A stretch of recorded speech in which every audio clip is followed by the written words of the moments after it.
அப்போஸ்தலர் 4:12 இப்படியாக சொல்லுகிறது, அவரால் என்று வேறொருவராலும் இரட்சிப்பு இல்லை. நாம் இரட்சிக்கப்படும்படிக்கு வானத்தின் கீழெங்கும் மனுஷர்களுக்குள்ளே அவருடைய நாமமே அல்லாமல் வேறொரு நாமம் கட்டளையிடப்படவும் இல்லை. ஆம், அவர் நாமம் இயேசு கிறிஸ்து. எல்லா நாமத்துக்கும் மேலான நாமம் இதுவே.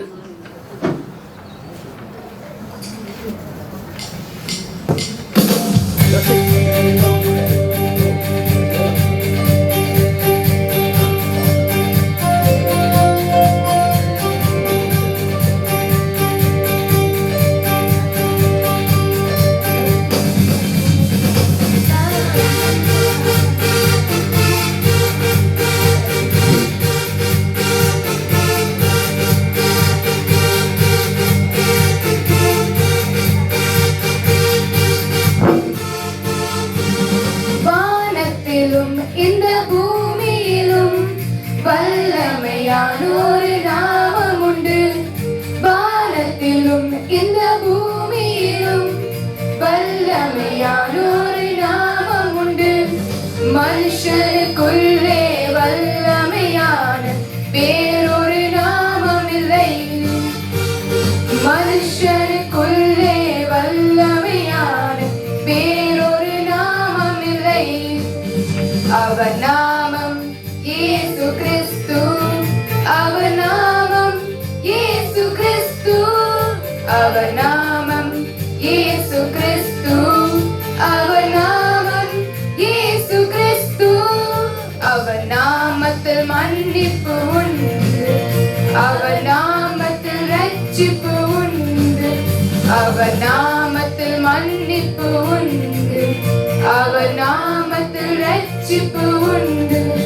நாம் ரட்சிக்கப்படுவதற்கென்று வேறு நாமம் நமக்கில்லையே. நாம் ரட்சிக்கப்படுவதற்கென்று வேறு நாமம் நமக்கில்லையே.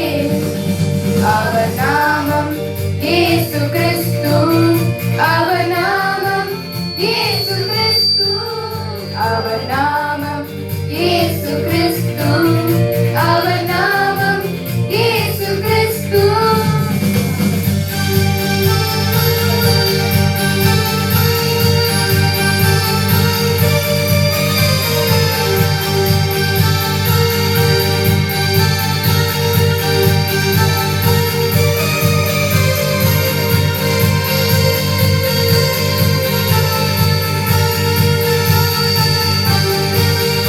அவர்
ஆ